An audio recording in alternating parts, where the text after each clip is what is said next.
pessoal, bem-vindos de volta ao canal. Hoje a gente vai para a segunda parte da aula sobre regulação do ritmo respiratório. Hoje falaremos então do centro de controle respiratório. Então, dando continuidade, após os sensores, os quimiorreceptores, os receptores pulmonares, informarem então o centro de controle, o bulbo, esse centro de controle vai identificar essa informação e responder através dos efetores. A informação vai ser enviada para os efetores, que serão os músculos respiratórios.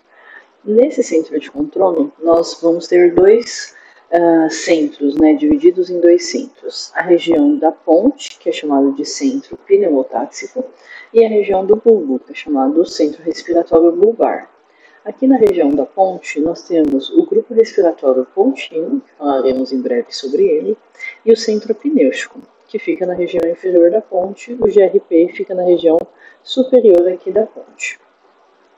O centro apnêutico, como vocês podem ver, na literatura ele está ainda como um ponto de interrogação. A gente ainda não entende de que maneira ele age no ser humano, A gente tem algumas respostas sobre ele em animais, mas no ser humano a gente não conseguiu ainda identificar qual é a função desse centro apnêutico. Aparentemente, esses impulsos provenientes do centro vai exercer algum efeito excitatório nessa área respiratória bulbar, aqui nos grupos respiratórios bulbares, e que o centro apnêutico aparentemente deveria estimular, manter uma inspiração por mais tempo desse centro respiratório bulbar.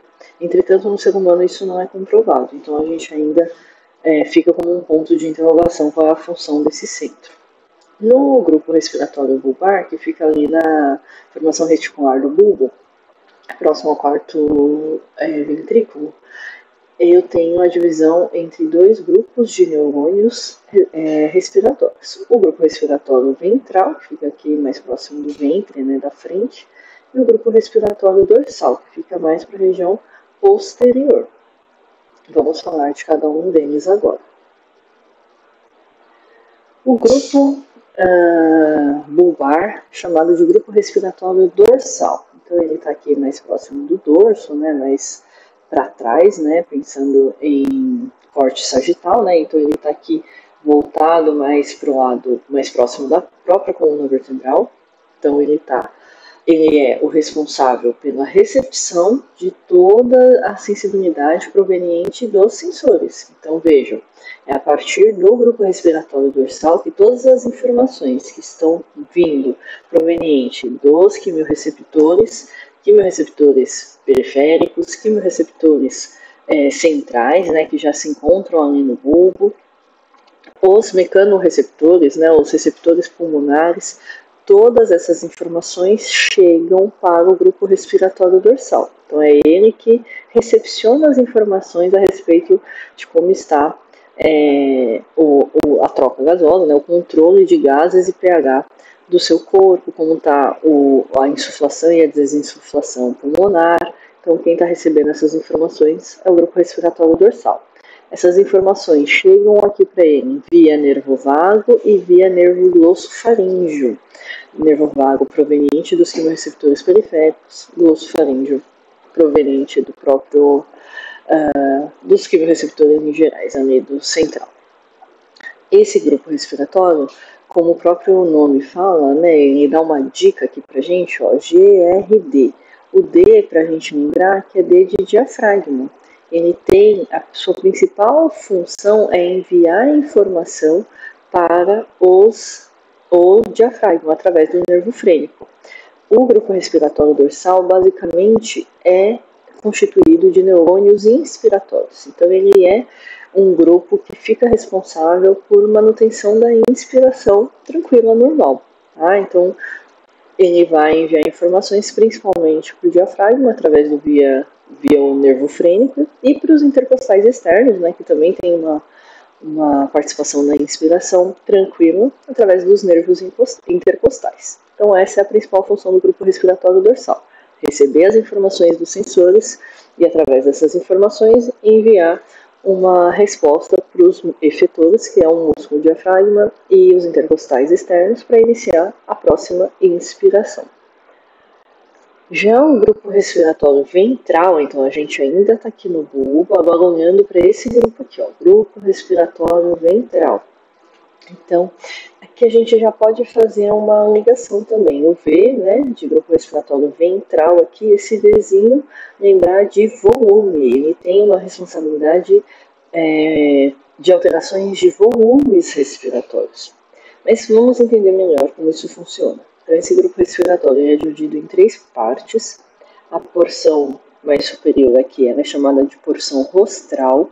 Nessa região eu tenho também a presença de neurônios inspiratórios, que também podem enviar então informações através do nervo frênico para o diafragma.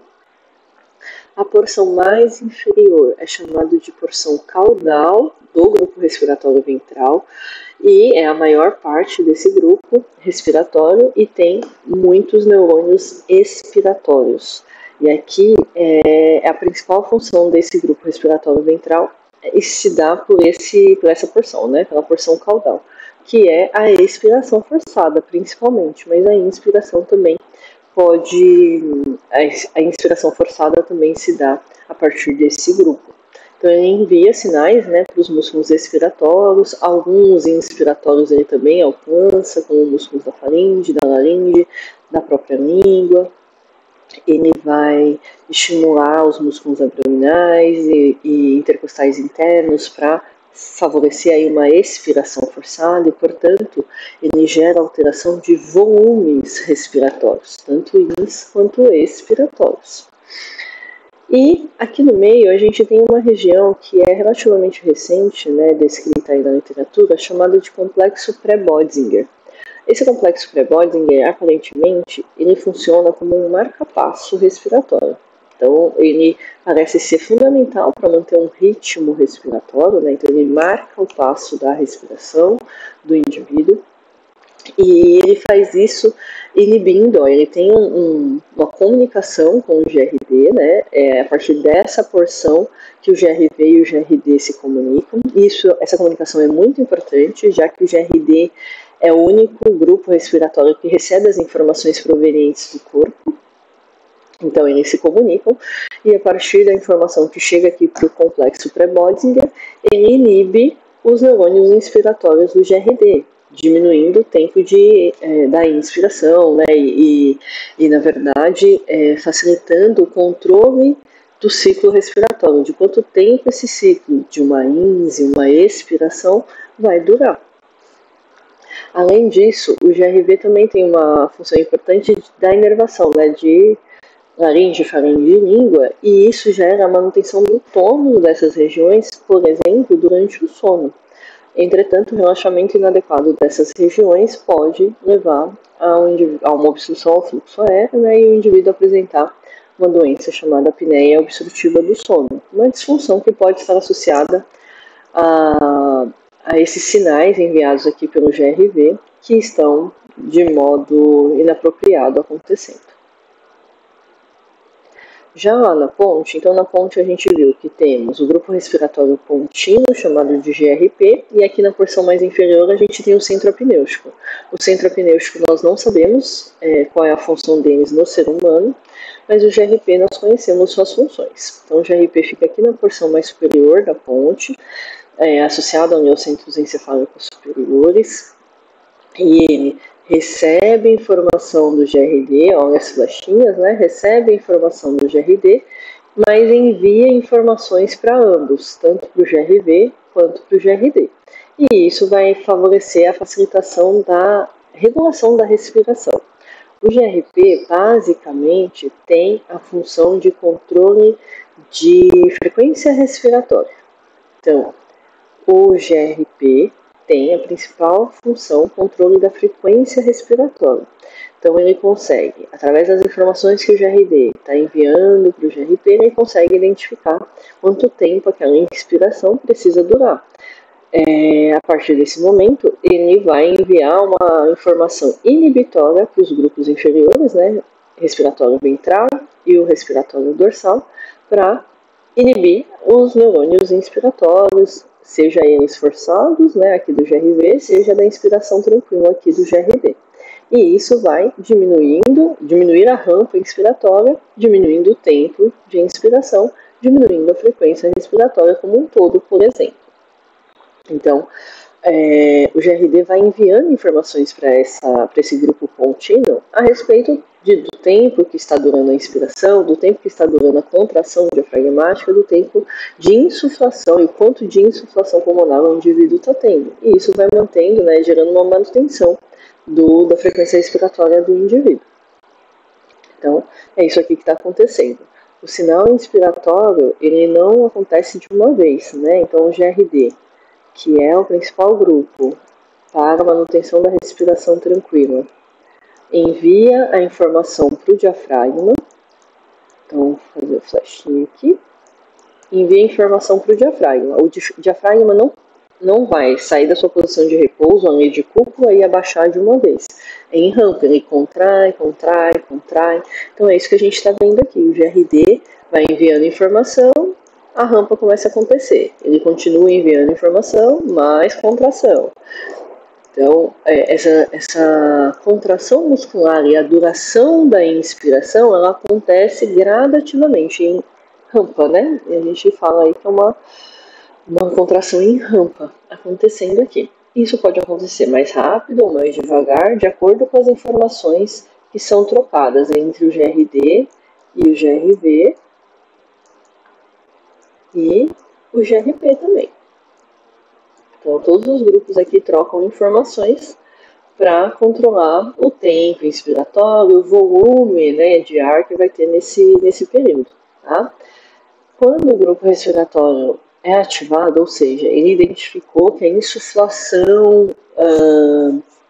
pulmonar já está suficiente, o volume pulmonar que foi encontrado ali na inspiração tranquila já está adequado, os gases estão adequados, ele vai entrar em ação. E agora o grupo respiratório contínuo inibe o GRD, os neurônios inspiratórios, e portanto o diafragma relaxa e o indivíduo expira. Então não tem aqui a expiração acontecendo.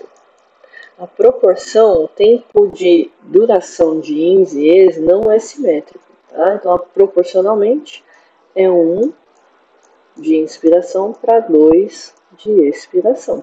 Tá? E aí, quando esse período finalizar, o GRD vai receber novamente, né, informações dos sensores, dos quimiorreceptores, a inibição do GRP vai ser retirada, o GRD volta a estimular o diafragma e a contração em rampa volta a acontecer. Tá? Então, o tempo de ciclo respiratório de um indivíduo, nesse exemplo, é de 5 segundos, né? 2 de inspiração, 3 de expiração, que é uma expiração passiva, né? Eu não estou tendo aqui ativação do GRV nesse caso. Mas, quando o indivíduo tem a necessidade de aumento da sua frequência respiratória, e às vezes concomitantemente a isso, o aumento do volume respiratório, aí eu vou ter a ação antecipada aí dos grupos respiratórios. Então, o GRV, ele manda a informação para o diafragma, GRD. Manda a informação para o diafragma começa a contrair, e observem, a contração aqui durou menos tempo, porque o grupo contínuo, né, o GRP, rapidamente inativou o GRD. O diafragma relaxa, a expiração acontece. Ao mesmo tempo, a expiração também durou menos tempo, né? Então aqui está aproximadamente 1 segundo de INS e 2 segundos de ES. E rapidamente o GRD volta a ser ativado. Então isso vai acontecer em ciclos mais curtos. Então aqui, ó, o ciclo está durando em torno de 3 segundos. Se o ciclo dura menos tempo, em 1 minuto a gente vai ter uma maior frequência respiratória. O ciclo está durando menos, a frequência respiratória aumenta. Então, essa resposta é de acordo com os sensores, né? O que está chegando ali para o GRD. Porque lembra que o GRD ele comanda o diafragma, mas ao mesmo tempo ele está se comunicando com o GRP. E ele também está se comunicando com o GRV. Então, tudo isso vai alterar o padrão de frequência respiratória, o padrão respiratório do indivíduo.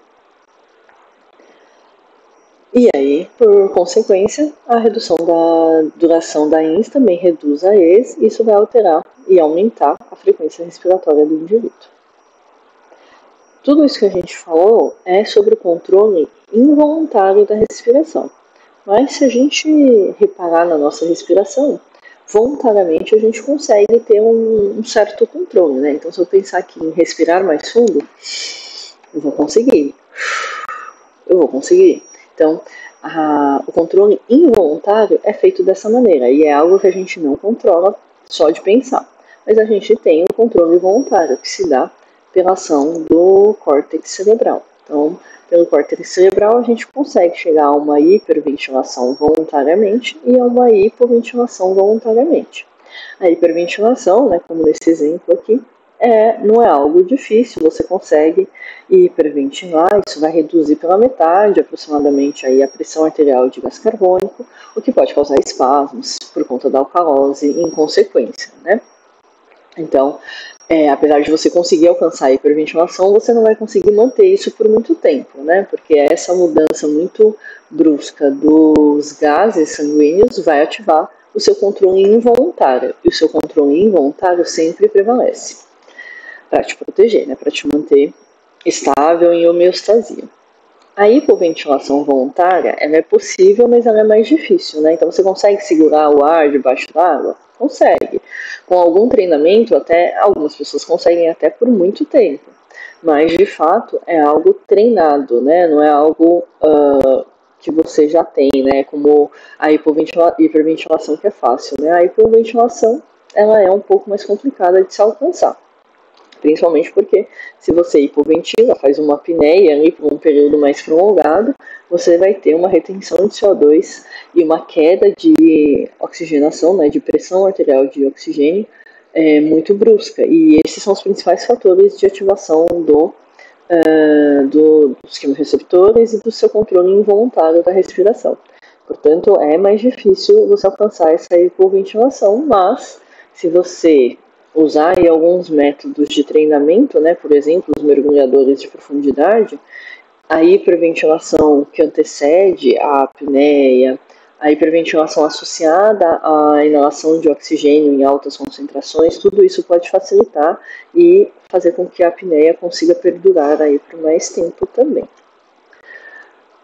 Outro mecanismo que pode controlar a sua respiração, mas que ainda não é bem descrito na literatura, a gente ainda não sabe bem como isso acontece, são as emoções, né, que serão controladas, né, ou respondidas aí por algumas partes aqui do cérebro, como o sistema límbico e o hipotálamo. Então, estados emocionais como medo, raiva, tristeza, susto, tudo isso pode gerar alguma alteração da sua frequência respiratória, do seu volume respiratório, mas a gente não entende muito bem como isso acontece, como de fato esse sistema límbico determina e interfere no padrão respiratório do indivíduo. Mas a gente já sabe que pode ter interferência sim, certo? Então finalizamos aqui a segunda parte da regulação do ritmo respiratório. Até o próximo vídeo.